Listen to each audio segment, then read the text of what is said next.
नमस्कार। आज हम बात करेंगे अर्थशास्त्र, समष्टि अर्थशास्त्र के आय निर्धारण का सिद्धांत, समग्र मांग, समग्र पूर्ति और उसका संतुलन। इसके बाद हम बात करेंगे मुद्रास्फीति की, मुद्रास्फीति के प्रभाव की और उसका अर्थव्यवस्था पर क्या प्रभाव पड़ रहा है, रोजगार से उसका संबंध क्या है। आय निर्धारण के सिद्धांत की जब हम बात करते हैं तो हम सबसे पहले बात करते हैं समग्र मांग और समग्र पूर्ति की। समग्र मांग और समग्र पूर्ति की अवधारणा कहाँ से जन्म लेती है और कैसे शुरुआत होती है। जब तक आप इसका अध्ययन नहीं करेंगे तब तक आप इसमें बहुत आगे जाकर के इसके बेसिक सिद्धांत को समझ नहीं पाएंगे। तो आइए हम शुरू करते हैं कि ये समग्र मांग और समग्र पूर्ति की अवधारणा की शुरुआत कैसे होती है। आपने पढ़ा होगा, जब आप व्यष्टि अर्थशास्त्र पढ़ रहे थे तो उसमें पढ़ा होगा कि 1936 में जब कीन्स की पुस्तक आती है, general theory on interest, employment and money, तो वहीं से समष्टि अर्थशास्त्र की शुरुआत होती है। उसके पहले के अर्थशास्त्र को हम मांग पक्ष का अर्थशास्त्र और उसके बाद के अर्थशास्त्र को हम पूर्ति पक्ष का अर्थशास्त्र कहते हैं। 1936 में इस पुस्तक के प्रकाशन के बाद जब समष्टि अर्थशास्त्र की शुरुआत होती है तो वहां पर से का एक महत्वपूर्ण सिद्धांत था, supply creates its own demand. आपको याद होगा, पूर्ति अपनी मांग का सृजन स्वयं करती है, अर्थात अर्थव्यवस्था में जो कुछ भी आप उत्पादन करेंगे उसकी मांग स्वतः उत्पन्न हो जाएगी। लेकिन 1919 में जब विश्वव्यापी मंदी आई और ये 1930 तक पूरे विश्व को परेशान कर रही थी, उस समय एक विचार गोष्ठी हुई जिसके जो नेतृत्व करता थे वो प्रसिद्ध अर्थशास्त्री जेम्स कीन्स थे और उन्होंने अपने अध्ययन में ये निष्कर्ष निकाला कि जो से का बाजार सिद्धांत था कि पूर्ति अपनी मांग का सृजन स्वयं करती है, ये अब बदलने का समय आ गया है। अब होना चाहिए कि मांग अपनी पूर्ति का सृजन स्वयं करती है, supply creates its own demand. अब आ गया है demand creates its own supply. तो अब इन अवधारणा के बाद जो समष्टि अर्थशास्त्र के का उद्भव हुआ, तो उसके पहले हमने क्या पढ़ा कि मांग, पूर्ति और संतुलन। जब हम मांग, पूर्ति और संतुलन यानी व्यष्टि अर्थशास्त्र की बात करते हैं तो वहां पर हम बात करते थे एक वस्तु की मांग, एक व्यक्ति के उपभोग का निर्धारण, एक व्यक्ति के आय का मांग पर क्या असर पड़ता है, दूसरे एक उत्पादन इकाई का क्या उत्पादन होना चाहिए, उत्पादन का स्तर क्या होगा, उसकी कॉस्ट क्या होगी, उसका लागत क्या होगा, उसकी आय क्या होगी। इन सब चीजों का अध्ययन हम करते थे व्यष्टि अर्थशास्त्र में। लेकिन समष्टि अर्थशास्त्र जब आया तो हमें यहाँ पर 1930 के बाद विश्वव्यापी मंदी के बाद ये महसूस हुआ कि अब हमें अर्थशास्त्र को व्यष्टि परक ना होकर के समष्टि परक लाना होगा। तो इसके लिए जरूरत थी कि हम पूरी अर्थव्यवस्था का अध्ययन करें। यानी जो परंपरागत अर्थशास्त्री थे, क्लासिकल इकोनॉमिक्स जिनको हम इकोनॉमिस्ट कहते थे, जेबी से जे एस मिल, एडम स्मिथ, रिकार्डो और माल्थस, इनके सिद्धांतों को अब एक पुनर्दृष्टि देते हुए अब समष्टि अर्थशास्त्र की जब अवधारणा जन्म लेती है, तो यहाँ पर हम बात करना शुरू करते हैं समग्र मांग, समग्र पूर्ति। अभी तक हमने पढ़ा था मांग और पूर्ति, यहाँ हम पढ़ रहे हैं समग्र मांग और समग्र पूर्ति। वहां पर हम पढ़ते थे संतुलन, लेकिन यहाँ पर कहा गया प्रभावी मांग, यानी हम प्रभावी मांग की बात करते हैं। यहाँ पर समग्र मांग के साथ, क्योंकि अर्थव्यवस्था में आय का निर्धारण करने के लिए हम किसी भी एक व्यक्ति के आधार पर पूरी अर्थव्यवस्था का निष्कर्ष नहीं निकाल सकते।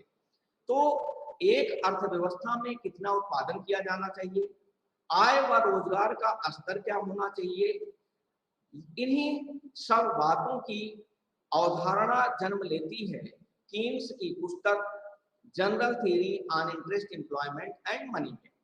तो आप आज जिस अध्याय का आप पुनरावलोकन करने चल रहे हैं, जो इसका पाठ्यक्रम जो हम लोग पढ़ने चल रहे हैं, इसमें आप अर्थव्यवस्था की समग्र मांग, समग्र पूर्ति तथा प्रभावी मांग के अर्थ को जान पाएंगे। समग्र मांग के घटक क्या हैं, हम उसको आपसे साझा करेंगे।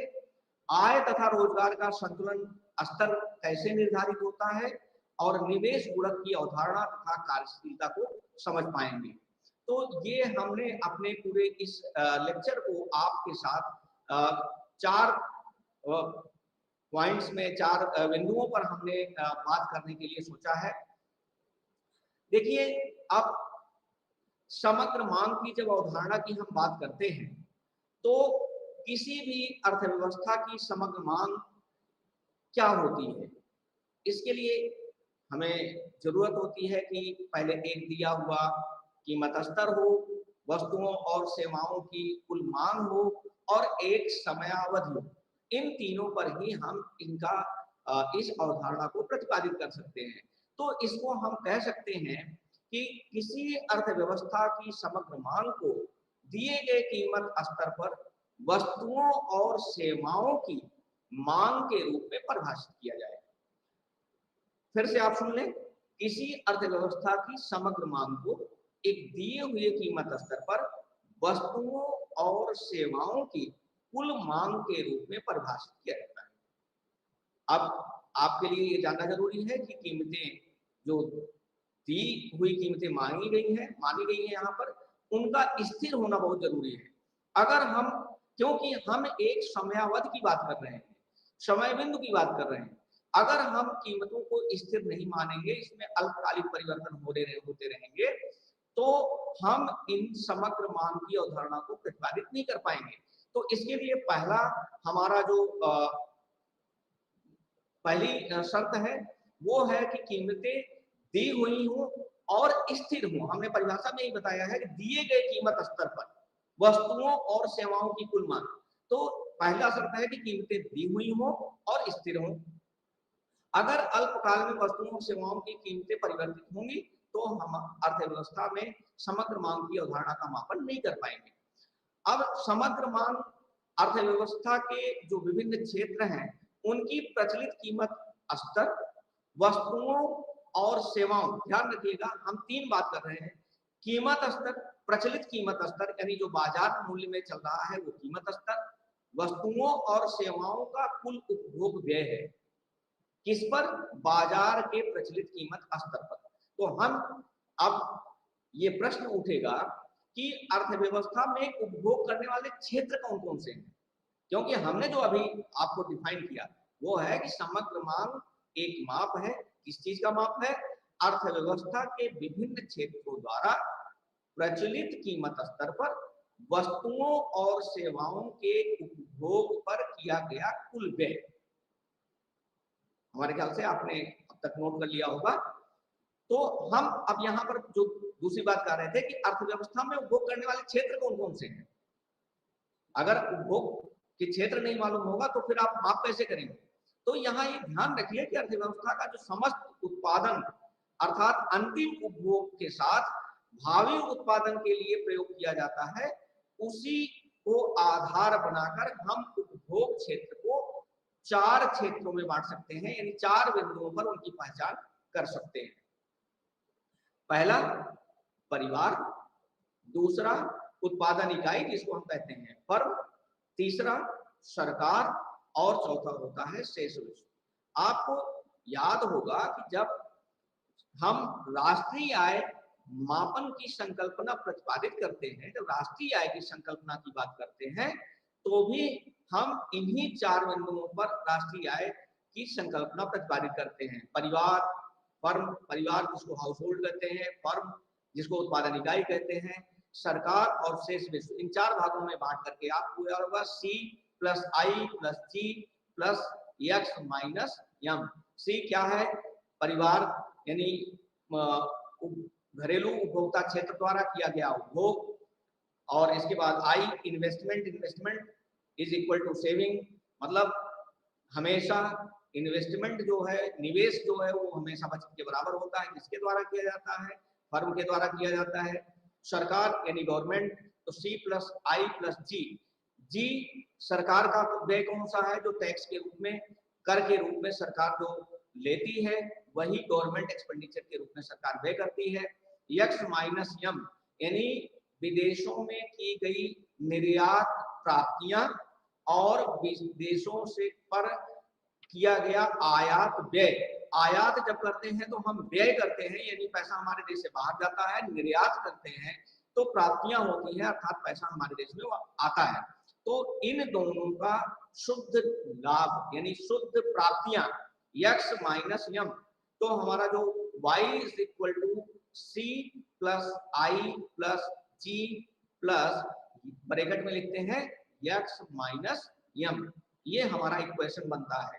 तो हम कैसे परिभाषित करते हैं? राष्ट्रीय आय किसके बराबर है? पारिवारिक क्षेत्र द्वारा किया गया उपभोग व्यय C, फर्म द्वारा किया गया निवेश I, सरकार द्वारा किया गया व्यय G plus x minus m अर्थात शेष विश्व की प्राप्तियां। अब हम आगे बढ़ते हैं, तो समग्र मांग जो है वो इन सभी क्षेत्रों की वस्तुओं और सेवाओं की मांग को मिलाकर बनती है। अब हम इन एक घटकों की, ये जो बिंदु हमने 4 बताए, इनकी अलग अलग एक व्याख्या आपसे प्रस्तुत कर लेते हैं। पहला है पारिवारिक उपभोग मांग, जिसको हम कहते हैं C। इसमें क्या क्या आता है, इसकी एक चर्चा हम लोग कर लें। पारिवारिक क्षेत्र में व्यक्ति, परिवार तथा परिवारों की सेवा, ये 3 चीजें इसमें संलग्न होती हैं।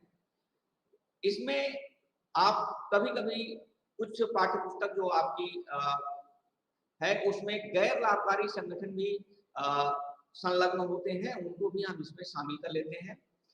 क्योंकि ये सभी आवश्यकताओं की संतुष्टि के लिए अंतिम वस्तुओं और सेवाओं का उपभोग करते हैं, तो इसलिए इनको हम व्यक्ति और परिवार के द्वारा टिकाऊ और गैर टिकाऊ दोनों प्रकार की वस्तुओं के मांग के रूप में हम इसको शामिल करते हैं।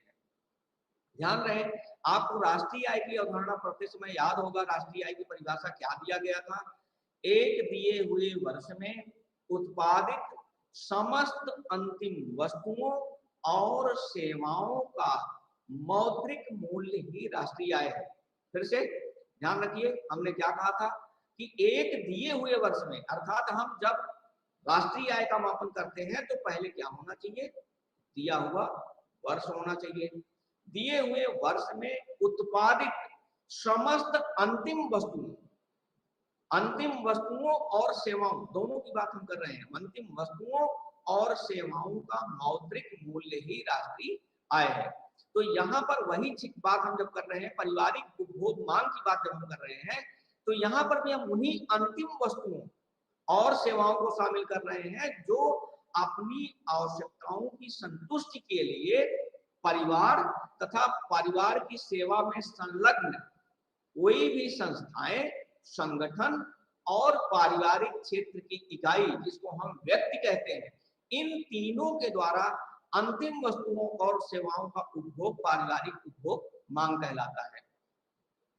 अब इसमें जैसे हम उदाहरण ले सकते हैं कि हमने दो बात कही थी। एक तो कहा था कि परिवार द्वारा टिकाऊ वस्तुएं और गैर टिकाऊ दोनों प्रकार की वस्तुओं की मांग किया जाता है। तो टिकाऊ वस्तुएं कौन सी हैं?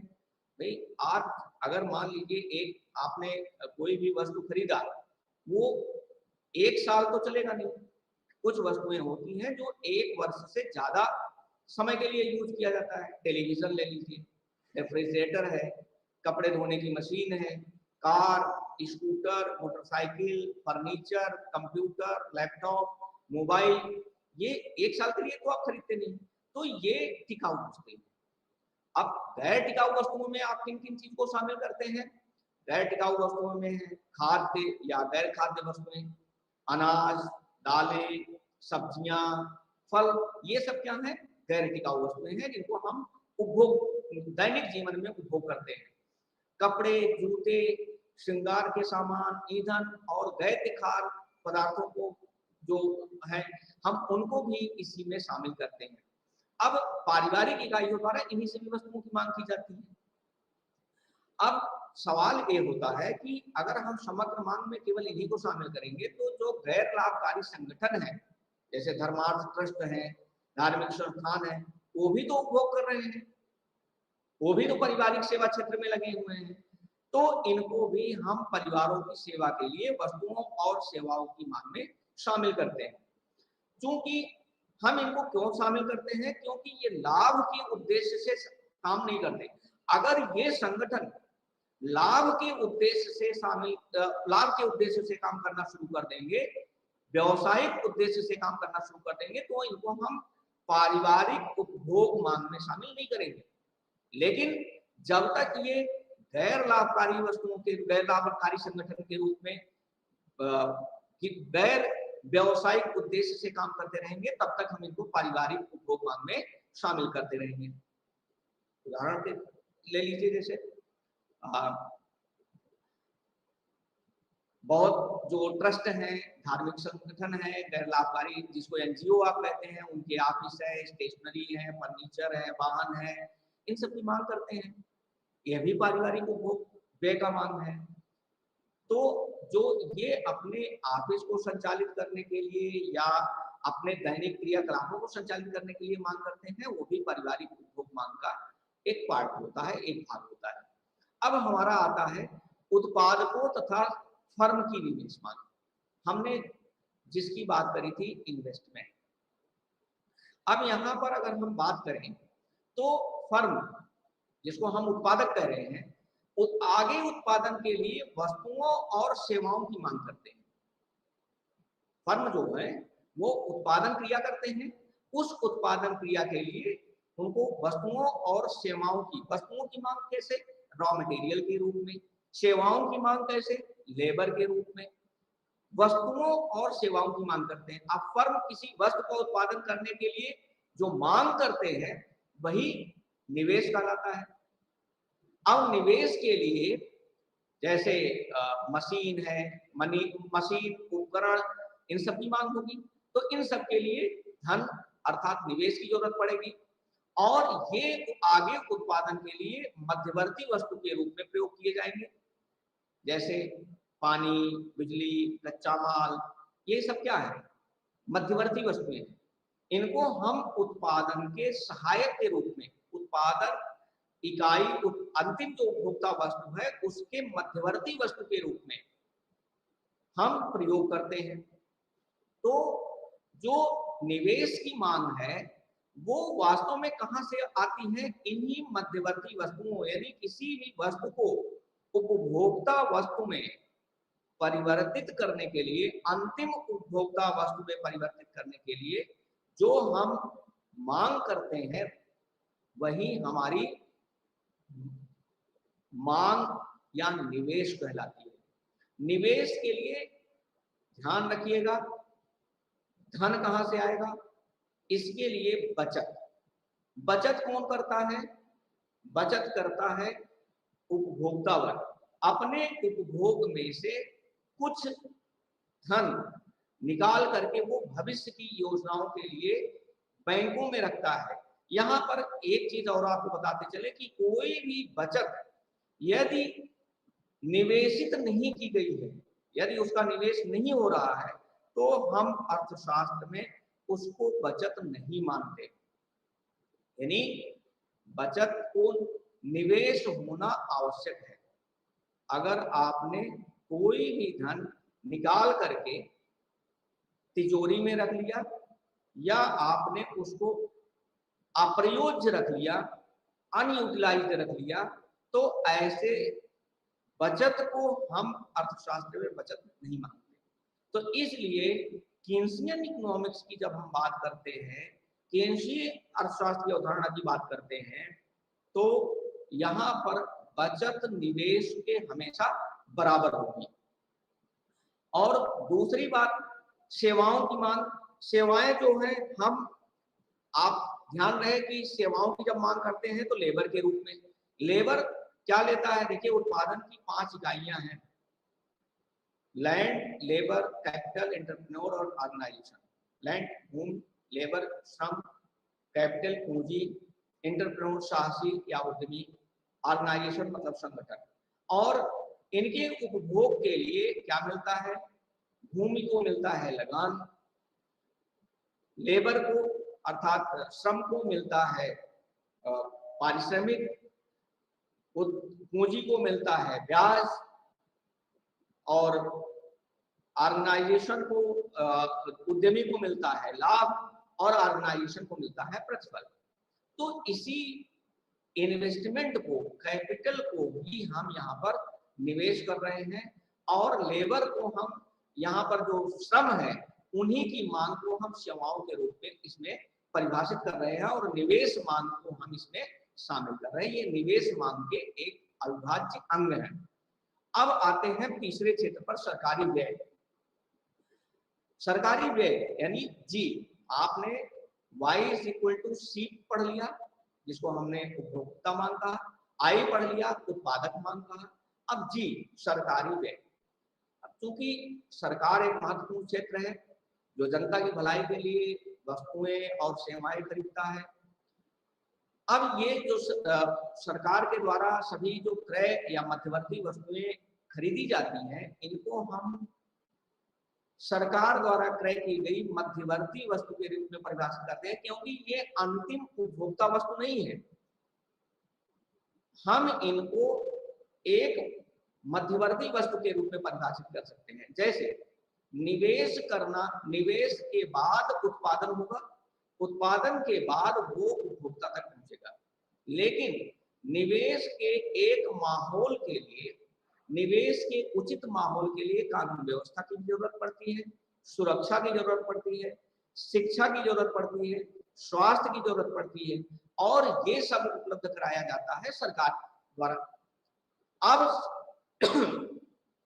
हम इन सेवाओं को उपलब्ध कराने के लिए सरकार को कर का भुगतान करते हैं। इसके साथ साथ सरकार के कुछ अपने आवश्यक खर्च होते हैं।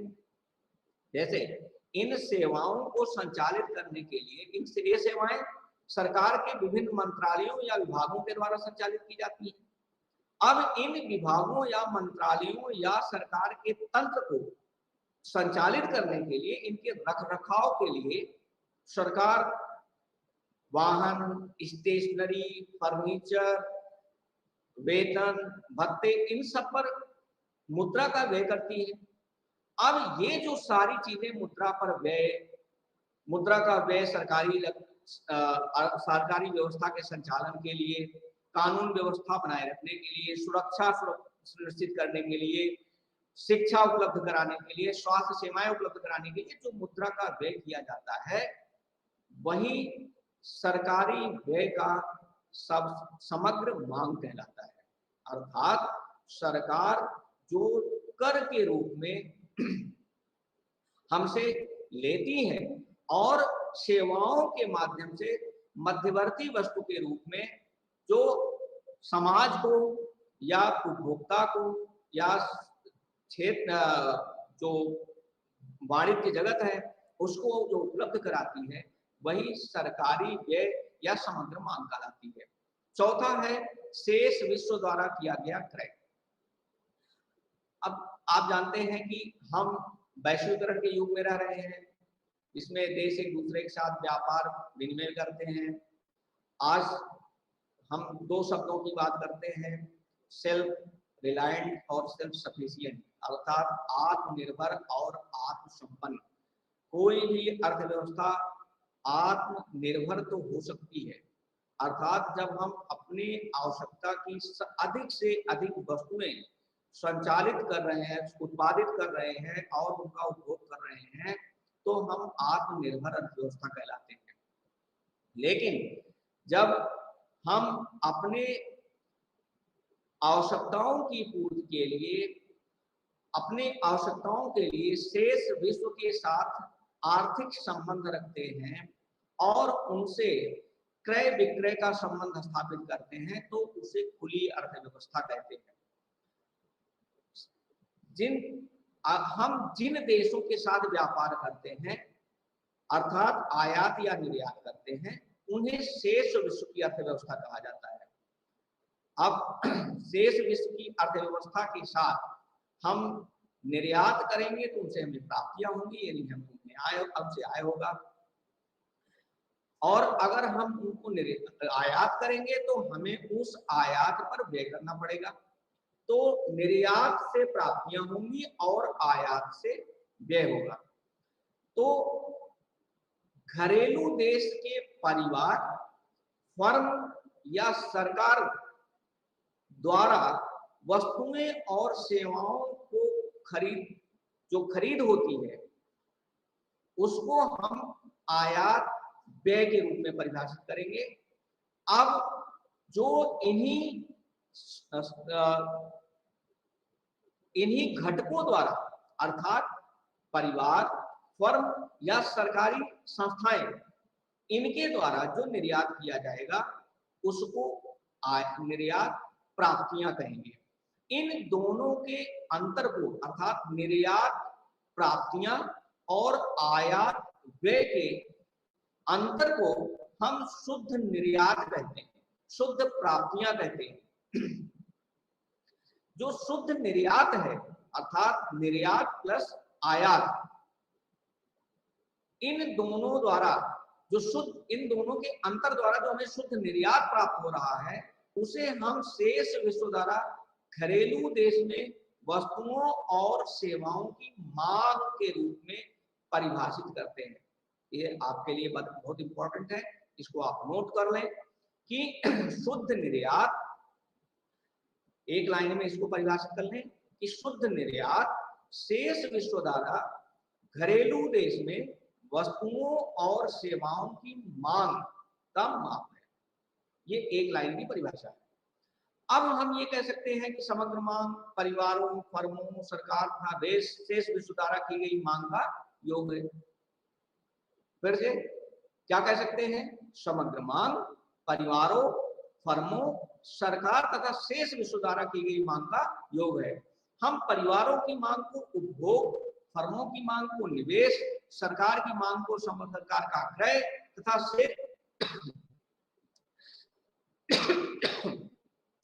तथा शेष विश्व की मांग को शुद्ध निर्यात कह सकते हैं। हम और क्या कह सकते हैं कि समग्र मांग, उपभोग, निवेश, सरकारी क्रय तथा शुद्ध निर्यात का योग है। इसे हम कैसे लिख सकते हैं? समग्र मांग बराबर, लिख लीजिए इसको एक समीकरण के रूप में कैसे लिखते हैं? समग्र मांग बराबर उपभोग प्लस निवेश प्लस सरकारी क्रय प्लस शुद्ध निर्यात, अर्थात आयात और निर्यात का अंतर। इसको हम और कैसे लिख सकते हैं? एब्रिविएशन में कैसे लिख सकते हैं? AD, aggregate demand is equal to C plus I plus G plus bracket में एक्स माइनस एम। इसको आप अपने पाठ्यपुस्तक में भी देख सकते हैं। अब यहाँ पर हमने क्या कहा? एडी, एडी क्या है? एग्रीगेट डिमांड, समग्र मांग। सी क्या हुआ? उपभोग। आई क्या हुआ? निवेश। जी सरकारी क्रय और एक्स माइनस एम अर्थात शुद्ध निर्यात, अर्थात एक्स क्या डिनोट करता है? यक्स डिनोट करता है, यक्स यहाँ पर निर्धारित करता है निर्यात प्राप्तियों को और यम निर्धारित करता है आयात व्यय को। अब समग्र मांग को अर्थव्यवस्था में हम समग्र व्यय या कुल व्यय भी कहते हैं कई बार। तो समग्र मांग को हम समग्र व्यय या कुल व्यय भी कहते हैं। अब किसी अर्थव्यवस्था में आय और संतुलन का स्तर निर्धारित करने में पहला कदम इसकी समग्र मांग का अनुमान लगाना। जैसे एक खुली अर्थव्यवस्था में समग्र मांग हम कैसे डिफाइन करते हैं, कैसे परिभाषित करते हैं कि AD is equal to C plus I plus G plus bracket में x माइनस m। इसी तरह एक साधारण मॉडल का विकास करने के लिए हम ये मान लेते हैं कि अर्थव्यवस्था में दो क्षेत्र हैं, परिवार और फर्म, यानी हम इसको क्या कहते हैं द्विक्षेत्रीय मॉडल। राष्ट्रीय आय का निर्धारण दो क्षेत्र में, जैसे सरकार और शेष देशों को हम कुछ समय के लिए अगर मान लिया हटा दें तो ऐसे में हमारा जो समग्र मांग होगा या निवेश का जो योग होगा वो कहलाएगा दो क्षेत्रीय अर्थव्यवस्था में राष्ट्रीय आय का निर्धारण। दो क्षेत्रीय अर्थव्यवस्था में राष्ट्रीय आय का निर्धारण कैसे होगा? समग्र मांग बराबर उपभोग प्लस निवेश, एग्रीगेट डिमांड बराबर C प्लस आई। हम इसको दूसरे रूप में कैसे लिख सकते हैं?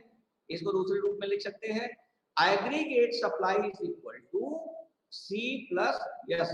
C क्या है? उपभोग और यस क्या है? बचत। तो एग्रीगेट डिमांड C प्लस आई, यहां पर क्योंकि हमने पहले ही आपको बता रखा है कि जितना सेविंग होगी, यस जितना होगा, जितनी बचत होगी उतना सब कुछ निवेशित हो जाना चाहिए।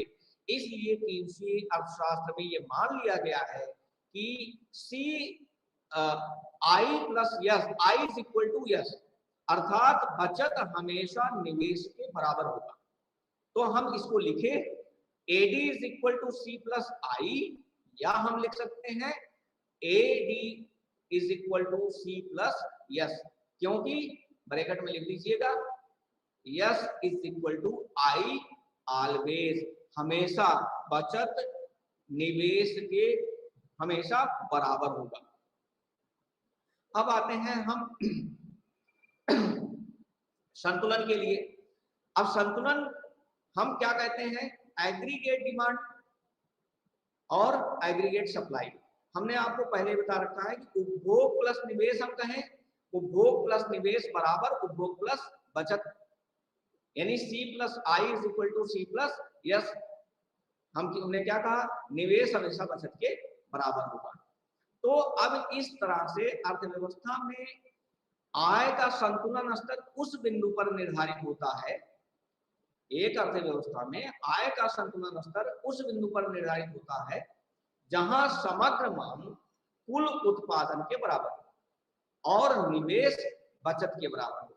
हमने पूरी अर्थव्यवस्था जो समग्र मांग की अवधारणा थी उसको एक लाइन में आपको समझाने की कोशिश की कि एक अर्थव्यवस्था में आय का संतुलन स्तर उस बिंदु पर निर्धारित होता है जहां समग्र मांग कुल उत्पादन के बराबर हो और निवेश बचत के बराबर हो। इस पर एक दो प्रश्न चाहे तो आप लिख सकते हैं, अपने पाठ्यपुस्तक में देख सकते हैं। जैसे समग्र व्यय समग्र मांग का एक माप है, सही है या गलत है, ये आप निर्धारित कर लीजिएगा। ये आपके लिए हमने एक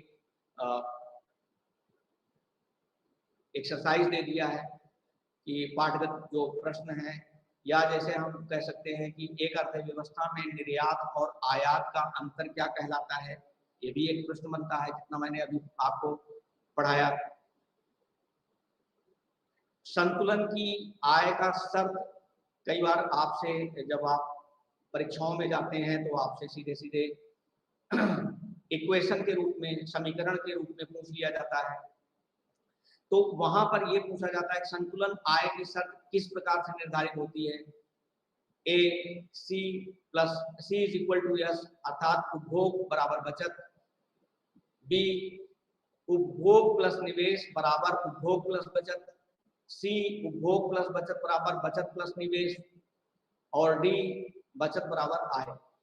ये 4 विकल्प दिए होते हैं और इसमें से सही विकल्पों का आपको चुनाव करना होता है। तो स्वाभाविक है कि अभी जो हमने आपको बताया था कि बी विकल्प सही होगा, क्या है, उपभोग प्लस निवेश बराबर उपभोग प्लस बचत। तो एक थोड़ी सी एक्सरसाइज आप लोग कर लिया करिए। इसका जो रेखा चित्र का निरूपण है वो आपके पाठ्यक्रम में दिया हुआ है, उस रेखा चित्र को देख लीजिएगा। रेखा चित्र में मूल बिंदु आपका O है, x और y, x एक्सिस और y एक्सिस। y एक्सिस पर हम समग्र योग दिखाते हैं, समग्र मांग को दिखाते हैं, और x एक्सिस पर हम टाइम पीरियड को दिखाते हैं। जो हमारा समग्र निवेश है I, वो हमेशा x एक्सिस के पैरेलल मूल बिंदु से थोड़ा ऊपर शुरू होता है। क्यों? क्योंकि निवेश तो थोड़ा बहुत हमें करना पड़ेगा। निवेश कभी भी उपभोग के लिए निवेश कभी भी शून्य नहीं हो सकता। स्मॉल ए शुरू होता है मूल बिंदु से थोड़ा सा ऊपर। ये क्यों शुरू होता है? इसको स्मॉल सी भी कई बार लिखा जाता है, स्मॉल सी। इसको हम कहते हैं स्वायत्त उपभोग। स्वायत्त उपभोग क्या होता है? स्वायत्त उपभोग वो होता है जो आय के निरपेक्ष होता है, अर्थात आपकी आय कुछ भी हो, इवन कि आपकी आय तो शून्य हो सकती है परंतु आपका उपभोग कभी भी शून्य नहीं हो सकता है। इसलिए मूल बिंदु से y अक्ष पर थोड़ा सा ऊपर की तरफ शुरू होता है। कभी भी आप देख लीजिएगा मूल बिंदु से स्वायत्त उपभोग कभी भी शुरू नहीं होगा, क्योंकि 1 साल का बच्चा हो या एक जैसे कभी कभी छात्र जीवन में आप हैं, तो छात्र जीवन में हो सकता है कि आप कोई भी आय अर्जित नहीं कर रहे हों, लेकिन निवेश तो आप कर रहे हैं, शिक्षा पर निवेश कर रहे हैं, अपने रहने रहन सहन पर निवेश कर रहे हैं, अपने उपभोग पर आप व्यय कर रहे हैं। तो इसीलिए ये मूल बिंदु से शुरू नहीं होकर के थोड़ा सा ऊपर से शुरू होता है। और इसका जो इसमें जो वृद्धि होती है वो दाहिने तरफ ऊपर उठते हुए होती है, अर्थात एक सीधी रेखा के रूप में। जो आय इस रेखा चित्र निरूपण में जो आय का रेखा होगी, आय की जो वक्र होगी वो 45 अंश डिग्री पर रखी जाएगी, और उपभोग की जो लाइन होगी वो y एक्सिस से शुरू होकर के दाहिने तरफ थोड़ा सा ऊपर बढ़ती हुई होगी, और उसके ऊपर होगा C प्लस I, अर्थात उपभोग प्लस निवेश, जिसको हम समग्र मांग के रूप में परिभाषित करते हैं। तो हमने आपको जो बताया वो ध्यान देने वाली बात है कि जो C प्लस I का जो समीकरण है वो C is equal to A प्लस BY के रूप में होगा। ऐसा क्यों होता है?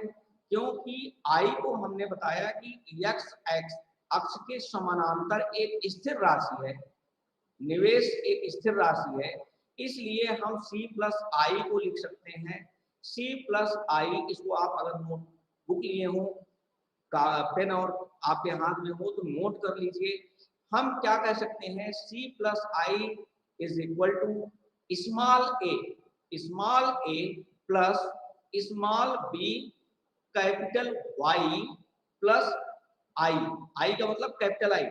ये क्या हमारा परिभाषित कर रहा है? एक सीधी रेखा के रूप में समग्र मांग का समीकरण। यहां पर हमने निवेश को स्थिर फलन माना है, इसलिए हम इसको उपभोग फलन के साथ निवेश को जोड़ देते हैं। तभी स्थिर उपभोग तथा और निवेश जब आपस में जुड़ जाते हैं तो वो C प्लस I के रूप में परिभाषित होते हैं। अब इसको हम जो हमने लिखा था C plus I is equal to A plus small b capital Y plus I, इसको हम फिर लिख सकते हैं कि समग्र मांग बराबर A प्लस I।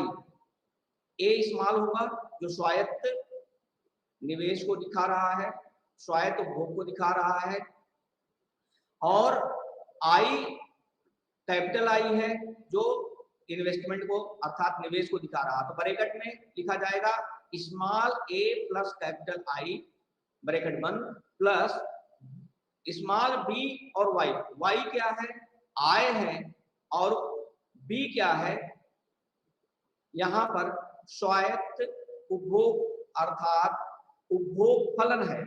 तो हम यहां पर b को सीमांत उपभोग प्रवृत्ति के रूप में परिभाषित कर सकते हैं। अर्थात यहाँ पर जो स्मॉल b हमने लिखा है वो क्या है, उपभोग की सीमांत प्रवृत्ति। तो सीमांत MPC marginal propensity to consume.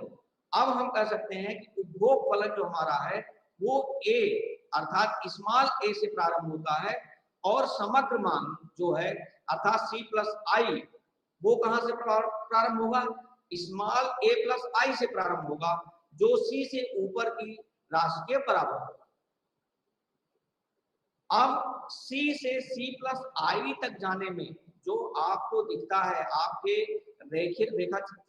रेखा चित्र के निरूपण में जो हमने दिखाया कि पहली लाइन तो आपकी C है जो A से स्मॉल a से शुरू हो रही है, उसके ऊपर MPC और C प्लस I तक पहुंचने के लिए किस रेट से जाएंगे, उपभोग की सीमांत प्रवृत्ति के दर से, जिसको हम कहते हैं MPC की दर।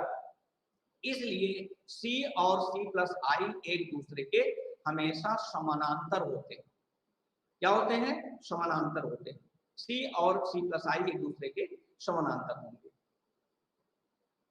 तो ये हमने आपको रेखाचित्रीय निरूपण बता दिया। बचत और निवेश विधि द्वारा आय का संतुलन हमने आपको पहले ही बताया है कि आय जो होगा वो y अक्ष के हमेशा समानांतर होगा।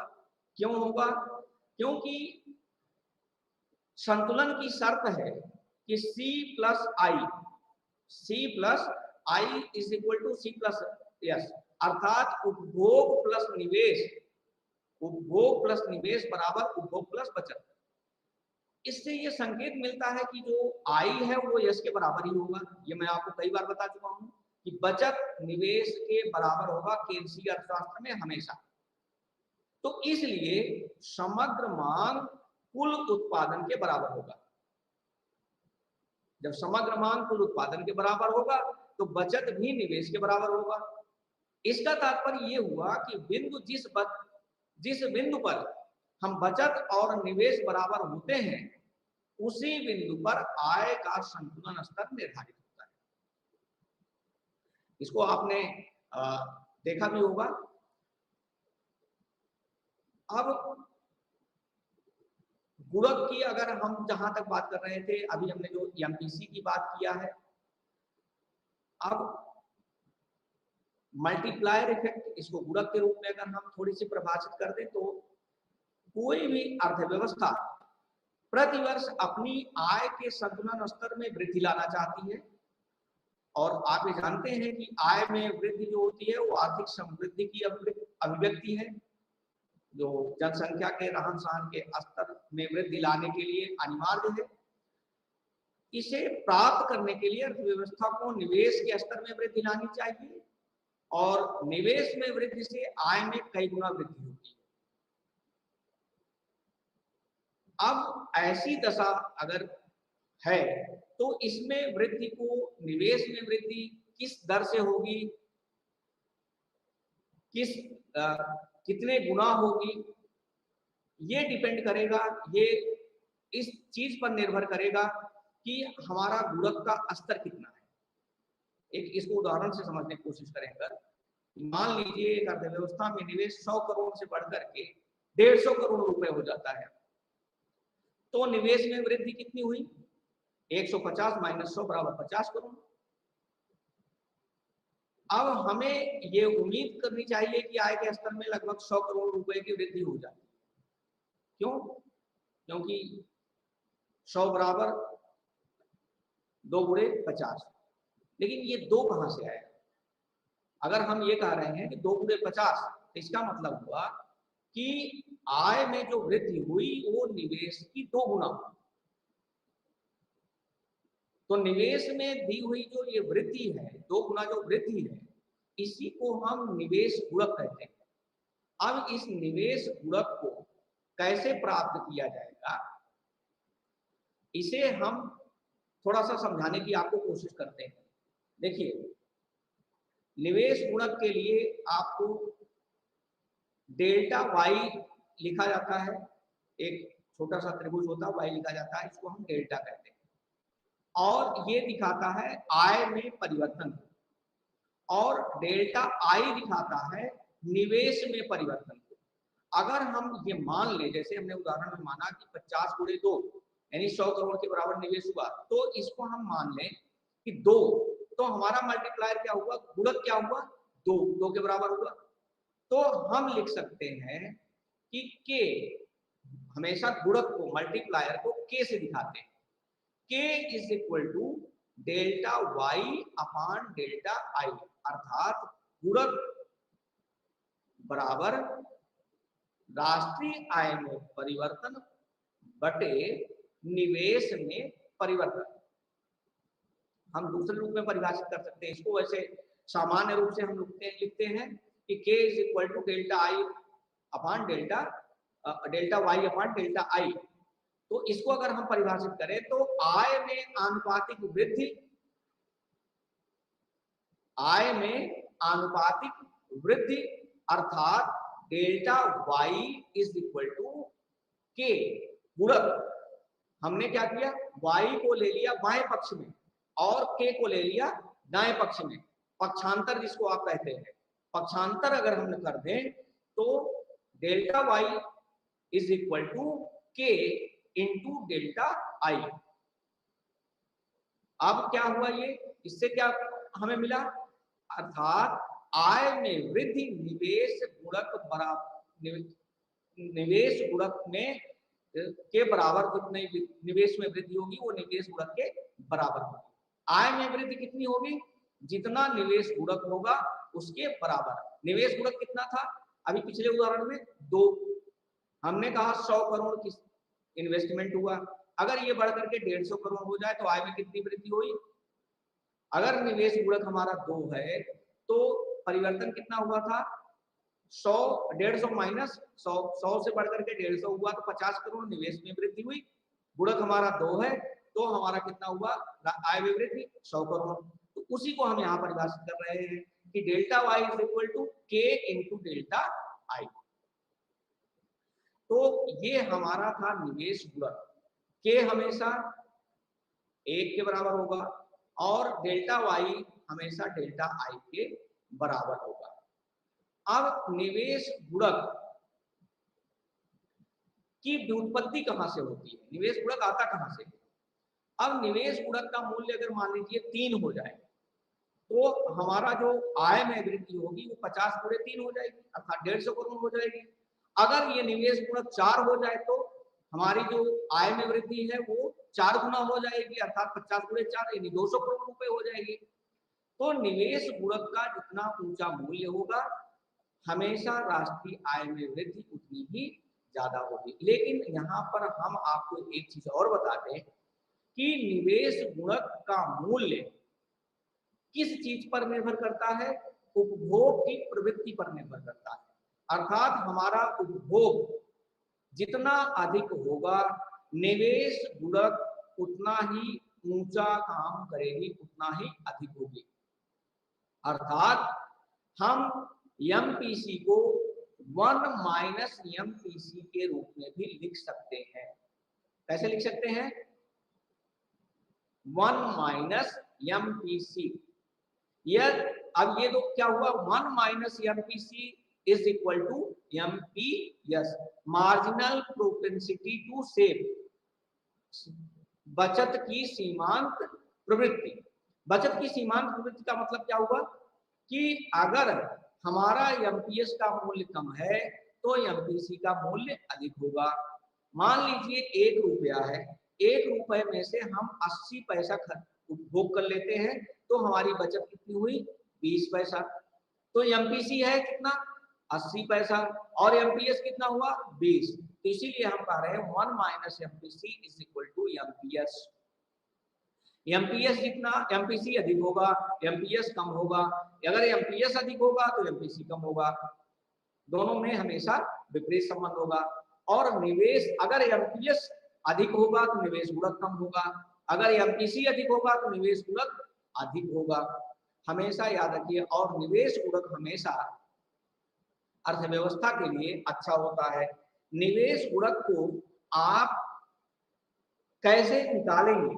अगर हम इसको इक्वेशन समीकरण को, इस समीकरण को आपके लिए थोड़ा सा बढ़ा करके बताने की कोशिश करें तो आपको याद होगा C plus I is equal to C plus S. ये हमने आपको पहले ही बता रखा है कि उपभोग प्लस निवेश बराबर उपभोग प्लस बचत। तो हम कह सकते हैं सी प्लस एस बराबर वाई, और सी प्लस आई बराबर भी वाई होता है। तो वाई बराबर सी प्लस आई या सी प्लस एस। अब अगर हम इन दोनों को डेल्टा से गुणा कर दें तो क्या हो जाएगा? अर्थात डेल्टा का मतलब यहाँ पर क्या है? उपभोग या निवेश या आय में परिवर्तन। डेल्टा का मतलब होता है उपभोग निवेश, जो त्रिभुज जैसा बना होता है, आप अपने पाठ्यपुस्तक में देख लीजिएगा, जो त्रिभुज जैसा बना है उसमें डेल्टा का मतलब होता है उपभोग या आय या निवेश में परिवर्तन को ये दिखाता है। तो अगर हम डेल्टा से गुणा कर दें तो हो जाएगा delta C plus delta I बराबर डेल्टा वाई। अब सबको अगर हम डेल्टा वाई से भाग दे दें तो क्या हो जाएगा? डेल्टा सी बटे delta Y plus delta I बटे डेल्टा वाई बराबर डेल्टा वाई बटे डेल्टा वाई। ये समीकरण हमें प्राप्त होता है।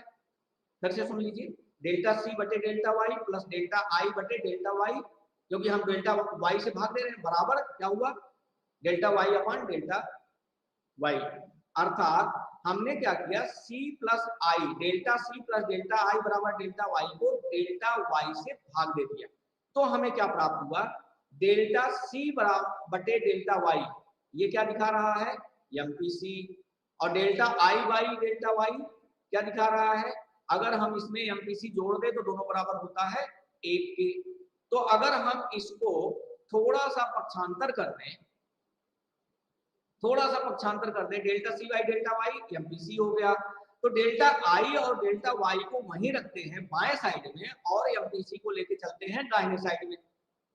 तो क्या बन जाएगा हमारा? डेल्टा आई बटे डेल्टा वाई बराबर 1 minus MPC, marginal propensity to consume. अब अगर इन दोनों को उल्टा कर दें हम तो हमें क्या प्राप्त होगा?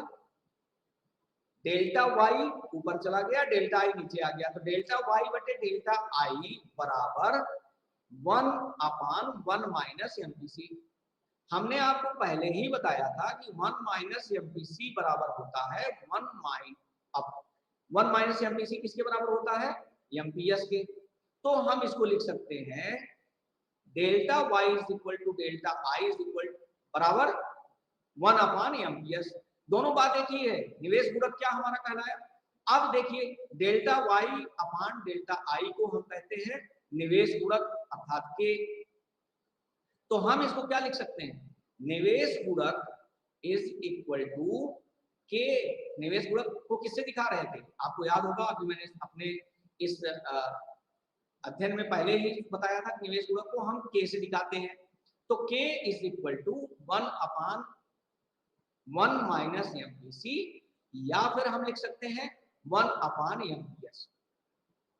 अर्थात delta Y is equal to 1 upon 1 minus MPC into delta I, या फिर हम इसको कह सकते हैं 1 upon MPS into delta I. अब एक एग्जांपल आप ले लीजिए। मान लीजिए, उदाहरण आपको दे दें। मान लीजिए आपका एमपीएस 0.2 है, जैसे मैंने अभी आपको एग्जांपल दिया था 0.2। तो आपका एमपीसी कितना होगा? आपका एमपीसी आप मन में कैलकुलेट कर लीजिए। यदि एमपीएस आपका 0.2 है तो एमपीसी 0.8 होगा, क्योंकि 1 minus MPS MPC is equal to MPS. या हम एमपीएस को घटा दें तो क्या बच जाएगा, एमपीसी। अब अगर हम ये कहें कि निवेश में 200 करोड़ रुपए की वृद्धि होती है तो आय में कितनी वृद्धि होगी, फिर से सुनिए, यदि हम कहें कि एमपीसी 0.8 है या एमपीएस 0.2 है और निवेश में 200 करोड़ रुपए की वृद्धि होती है तो आय में कितनी वृद्धि होगी, तो हम इसको लिख सकते हैं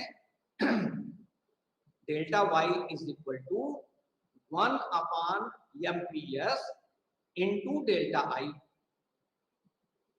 तो 1 अपॉन एमपीएस कितना है 0.2 और डेल्टा आई कितना है 200 करोड़, तो कितना हुआ 0.2 से जब 1 को डिवाइड करेंगे तो 5 आएगा और 200 है तो मल्टीप्लाई करेंगे, उससे गुणा करेंगे तो कितना आएगा 1000 करोड़। अर्थात आय में वृद्धि जो होगी वो 1000 करोड़ रुपए के बराबर। तो ये हमने आपको एक उदाहरण के माध्यम से समझाने की कोशिश की है।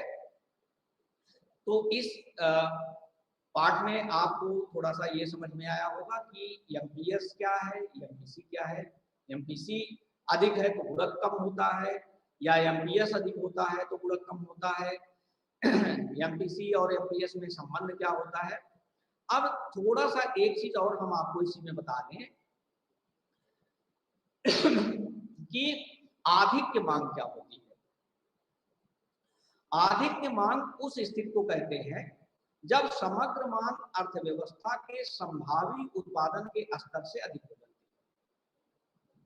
देखिए हमने जो आपको अभी तक पूरा यहाँ पर सिखाया या जो आपको बताया, वो आय का संतुलन स्तर कहाँ निर्धारित होता है, जहां समग्र मांग वाई अर्थात उत्पादन स्तर के बराबर हो और हम ये मानते हैं कि उत्पादन का स्तर अधिकतम संभव है या पूर्ण स्तर है जिसे अर्थव्यवस्था के संसाधनों के द्वारा प्राप्त किया जा सकता है। ये केन्सी अर्थशास्त्र की अवधारणा है।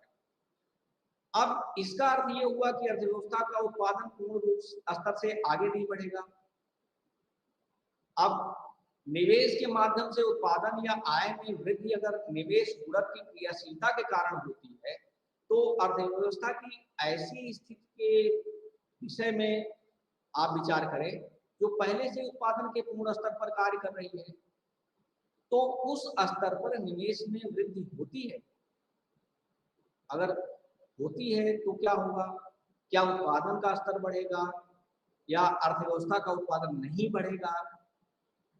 लेकिन निवेश में वृद्धि के कारण जो एक प्रकार का स्थिर या स्वायत्त व्यय है उससे समग्र मांग बढ़ जाएगी और उत्पादन के पूर्ण स्तर से अधिक हो जाएगी। तो ऐसी स्थिति में अर्थव्यवस्था में आधिक्य मांग का सृजन होगा।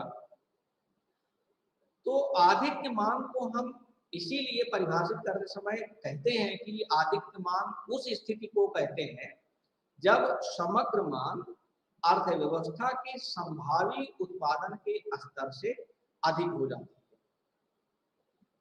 आधिक्य मांग का परिणाम अर्थव्यवस्था में कई बार मुद्रास्फीति होती है। कारण बिल्कुल स्पष्ट है कि जब लोगों के पास अधिक वस्तुओं और सेवाओं की मांग करने के लिए अधिक मुद्रा होती है, जब उत्पादन की पूर्ति इससे कम होती है तो मांग और पूर्ति की शक्तियों में संतुलन लाने के लिए कीमत में वृद्धि होती है और इस कीमत वृद्धि के कारण ही मुद्रास्फीति का जन्म होता है। अगर हम एक रेखा चित्रीय निरूपण करें, अगर आप अपने पाठ्यपुस्तक के में देखेंगे तो आपको दिखेगा जो y 45 अंश पर आप दिखाते हैं उसको जहां पर एग्रीगेट डिमांड जो C प्लस आई की जो रेखा है जहां पर काटती है उसको हम कहते हैं ई बिंदु। और जो जब हम डेल्टा y के रूप में delta C plus delta I को रखते हैं अर्थात हम वास्तविक उपभोग और वास्तविक निवेश के स्तर को जब परिभाषित करते हैं तो वो आधिक्य मांग को का सृजन करती है। अब इस ई बिंदु पर जहां समग्र मांग रेखा 45 अंश रेखा को यानी राष्ट्रीय आय की रेखा को काट रही है उसी को अगर हम संतुलन मान लें तो समग्र मांग जो होगा वो एग्रीगेट डिमांड 1 से एग्रीगेट डिमांड 2 तक के इस अंतर को ही हम समग्र आधिक्य मांग कहते हैं। आधिक्य मांग अर्थात C plus aggregate demand is equal to C plus I की जो रेखा हमने खींची थी उसके ऊपर जब हम delta C plus delta Y I की रेखा को खींचते हैं तो इन दोनों के अंतर को हम आधिक्य मांग के रूप में परिभाषित करते हैं और यही अंतराल स्फीति अंतराल भी कहलाता है। मांग में कमी आधिक्य मांग की स्थिति से ठीक विपरीत होती है, अर्थात जब अर्थव्यवस्था अपने पूर्ण रोजगार के स्तर पर होती है और स्वायत्त उपभोग या निवेश में गिरावट के कारण समग्र मांग कम हो जाती है तो इसे मांग में कमी कहते हैं। तो ऐसी स्थिति में उत्पादन का स्तर बाजार में अतिरेक की स्थिति में होता है और इसकी मांग नहीं करते। इसका मांग और पूर्ति की शक्तियों को संतुलन लाने में कीमत स्तर के गिरने के लिए दबाव पड़ता है और अर्थव्यवस्था में अस्फीतिक दबाव पड़ता है जहां अस्फीतिक वस्तुओं और सेवाओं की कीमतों में गिरावट का संकेत देती है। तो आज की इस परिचर्चा में, आज के इस कार्यक्रम में हमने आपको जो बताया वो था समग्र मांग, समग्र मांग का निर्धारण, अर्थव्यवस्था में उपभोग, सीमांत उपभोग और निवेश, गुणक, गुणक की व्युत्पत्ति, गुणक की कार्यशीलता, प्रभावी मांग की अवधारणा, आधिक्य मांग और संतुलन। उम्मीद करते हैं कि आपको ये समझ में आया होगा। हमने आपको कुछ गृह कार्य के लिए भी आपको बताया था। आप चाहे तो पाठांत प्रश्न को भी नोट कर सकते हैं, हम आपको बता दें। समग्र मांग के विभिन्न घटकों का संक्षिप्त विवरण दीजिए या 1-2 क्षेत्रीय अर्थव्यवस्था में संतुलन आय के निर्धारण की व्याख्या करिए या गुणक की परिभाषा दीजिए और उसका मूल्य ज्ञात करिए।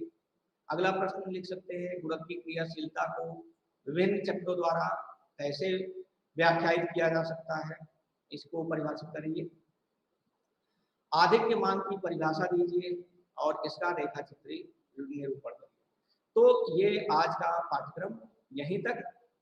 अब हमें इजाजत दीजिए, अगली बार हम आपको मिलेंगे नए सत्र में नए पाठ्य के साथ। नमस्कार।